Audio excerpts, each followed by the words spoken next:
அப்பாவி என்னில் ஒருவராக என் தந்தையை நான் புரிந்து கொண்ட ஒரு தருணம். அப்போது எனக்கு வயது ஒரு 31 இருக்கும். அப்போதுதான் என் அப்பாவை முதல் முறையாக பார்க்கிறேன். பார்த்துவிட்டு அவரை நான் ஒரு கேள்வி கேட்க இருந்தேன். அவர் புரிந்து கொண்டார்.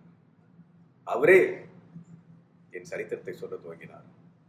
நீ பிறந்த பொழுது எனக்கு 7வது குழந்தையாக பிறந்தார்.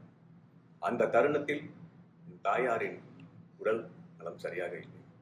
அதே சமயத்தில் அவருடைய பெரியம்மாவின் மகனுக்கு 9 வருடமாக பிள்ளை இல்லை. ஆகவே உன்னை அவர்களுக்கு தத்து கொடுத்து விட்டேன். அந்த காலத்தில் ஒரு நம்பிக்கை இருந்தது. அதாவது பிள்ளைகள் இல்லாத ஒருவர் இன்னொரு குழந்தையை தத்து எடுத்துக்கொண்டால் அவர்களுக்கு பிள்ளை பிறக்கும். அதே போல 2 வருடம் கழித்து அவர்கள் மகன் பிறந்தார். 5 வருடம் கழித்து ஒரு மகன் பிறந்தார். அப்போது என் அப்பாவை புரிந்து கொண்டேன். மற்றவர்களுக்கு உதவி செய்யும் ஒரு மனப்பான்மை அவரிடம் இருந்தது. அதன் பிறகு மற்றவர்களை, என் சொந்தக்காரர்களை சந்தித்த பொழுது, உன் தந்தை பலருக்கு உதவி செய்திருக்கிறார். அது அவர் மட்டும் இல்லை, என்னை வளர்த்த அப்பாவும் பலருக்கு உதவி செய்திருக்கிறார். தேசிய சேவை புரிந்தவர்கள் நம்மவர்கள் பல பேர் வரும்பொழுது ஒரு குழப்பத்தில் இருப்பாங்க. எந்த வேலை செய்யணும், எங்க என் வளர்த்த தந்தை என்ன செய்தார்கள்? அவர்களை பெரும்பான்மையானவர்களை இராணுவத்திலும் காவல்துறையிலும் சைனான்னு சொல்லுவாங்க. அதாவது ஒரு 6 வருடம் அங்கே வேலை செய்கிற மாதிரி ஒரு கையெழுத்து போட்டு அப்படி பலருக்கு உதவி செய்தாங்க.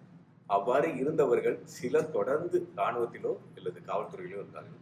சிலர் அந்த 6 வருட காலத்தை பயன்படுத்தி தங்கள் மேல் படிப்பை படித்து வேறொரு வேலைக்கு செய்வது, அல்லது அந்த தருணத்தில் அவர்கள் ஒரு ஒரு என்ன சொல்லுவாங்க, அந்த ஒரு ஒரு ஒரு காலகட்டம் வந்தோன்னா நம்பிக்கை தெரிஞ்சிடும், நம்ம வாழ்க்கையில் என்ன செய்யணும், எப்படி வாழணும்னு. அந்த மாதிரி அவங்க அந்த அந்த இடைவேளை இராணுவத்திலே அல்லது போலீஸ் நிலையத்தில் வேலை செய்யும் பொழுது தங்களுடைய எதிர்காலத்தை அவர்கள் தீர்மானித்து விட்டார்கள்.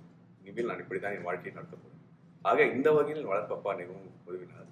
பெற்றப்பா குடும்பத்துக்காக 2 வேலை செய்து கொண்டு எப்படியோ சமாளித்தார்.